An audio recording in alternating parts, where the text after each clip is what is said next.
Good morning. It's Saturday, March 1st. I'm Michelle Ross in the Fox 5 newsroom. Thank you for joining us live on the Fox Local app. Reaction is pouring in after the public dispute between President Trump and Ukrainian President Zelenskyy. It was an unprecedented blow-up in the Oval Office, and it led to the sidelining of a deal for the U.S. to have greater access to Ukraine's rare minerals. Also, the two leaders canceled a joint press conference. Police are looking for the suspect who stabbed a 58-year-old man on the L train. It happened yesterday at around 3 in the afternoon at the Graham Avenue station in Williamsburg. Police say the victim and suspect got into a dispute, and the victim was stabbed in the shoulder. Checking the forecast today, warm and pleasant. Tonight, temperatures drop down to the low 20s. Tomorrow will be windy and cold. A battle lighting up between New York City and Long Island. It involves the towns of Hempstead and North Hempstead, which do not allow recreational weed sales, but their neighbor, Queens, does. As Fox 5's Jody Goldberg shows us, a weed shop has opened up right on the border.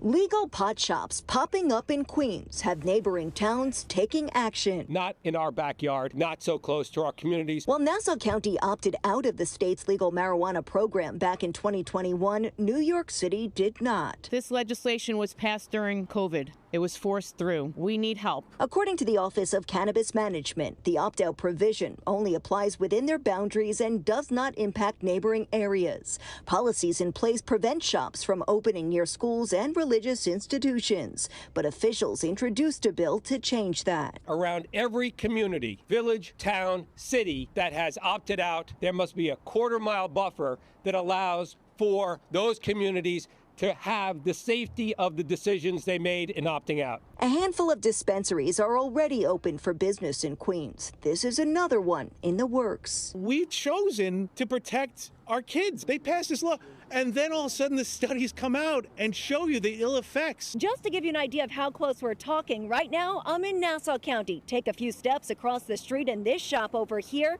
is in Queens. We are following the law. Sid Patel, manager of Green Flower Wellness, says everyone has a right to fight, but nothing is wrong with the location of his shop. We're doing everything responsibly and by the books. From cultivation to packaging to distribution and retail, all those 4 categories has been licensed through the state. Municipalities that have opted in have collected millions of dollars in cannabis revenue.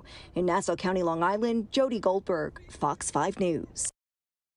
A Mexican drug cartel boss pleading not guilty to a slew of charges in Brooklyn federal court yesterday.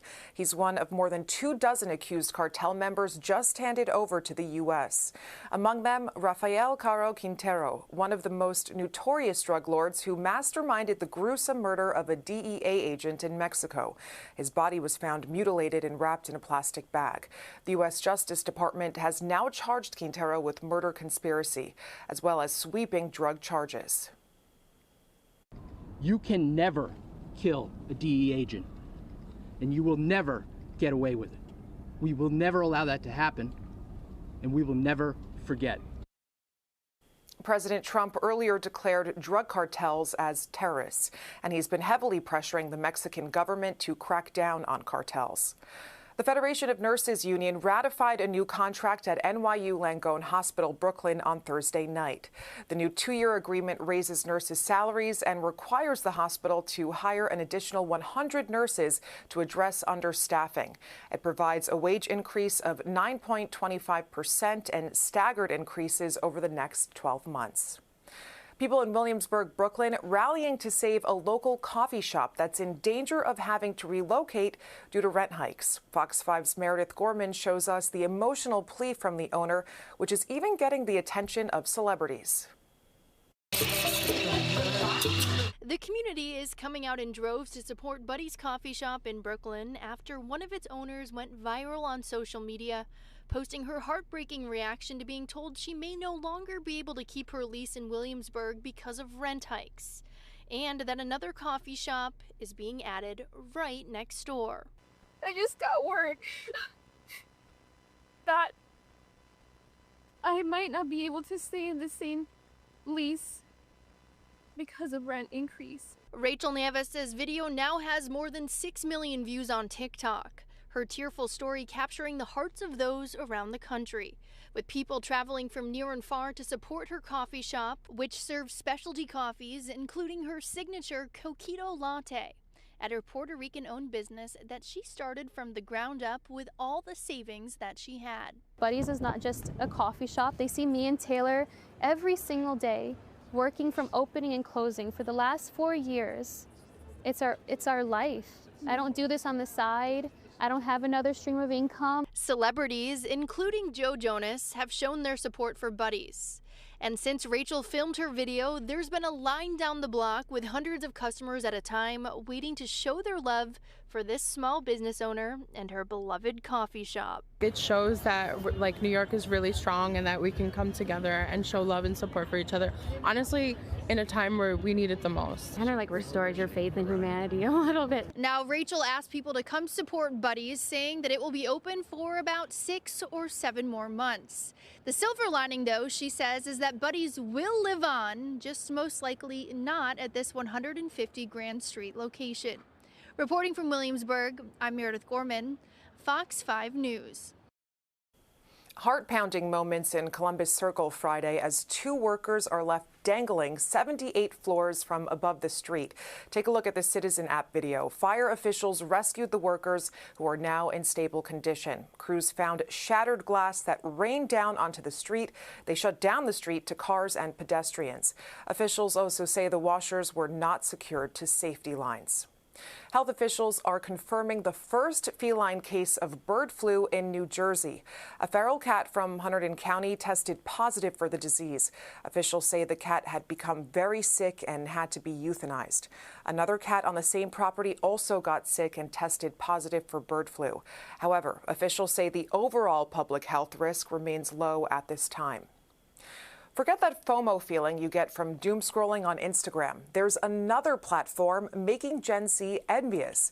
And it's not TikTok or X. As Richard Giacovis shows us, it's LinkedIn. Let's face it, it's hard to put down our devices. It can lead to endless scrolling through countless social media apps. For some people, they look at the lives of others and wonder, why can't that be me? Those insecurities are often associated with users on Instagram and TikTok. But now it seems to be happening on an app you'd least think would bring out any envy. LinkedIn. It's a little intimidating because there's probably other people who are way better, and I feel like I'm not as educated as the people who were before me in my generation. Viviana Rivera is a Gen Zer, a 22-year-old who may be caught up in what's being called LinkedIn envy. Viviana finds herself getting a bit irked and even blocking those who may announce that they're getting a new job, a big promotion, or even celebrating a work-anniversary. I go on the profile and I deactivate my account, or sometimes I just block the person, or I unfollow millions of people and keep myself private because I'm like, you know what, if I keep looking at that, I'm going to feel, like I can't do it. A journalist for the UK Times writes that LinkedIn envy has made her feel terrible about herself and says more and more young people are feeling the effects as it becomes harder to find work. Turns out, even the young Gen Zers are feeling it. Even if they're my friend, how can you still not feel that kind of push? Even if you have nothing to do with the situation, it should have been me. With millions of users on LinkedIn, Gen Zers are bound to find a few of their friends at least on the app, and maybe some of them will get that new promotion or find that dream job. And if they do, experts say don't feel envious about it. Try to use it more as a motivator instead of getting down in the dumps. Instead of looking at it and being envious of them, look at it in terms of what have they accomplished that I could accomplish. Well, we found some Gen Zers who say when they're on LinkedIn, they do just that. They're my peers, and maybe I could learn from them. I usually take that as motivation, because I'm if they can do that, I can also do that. Proving that every dog will eventually have its day. In Rye, Richard Giacovis, Fox 5 News. An explosive end of an era for an iconic roller coaster at Six Flags Great Adventure in New Jersey.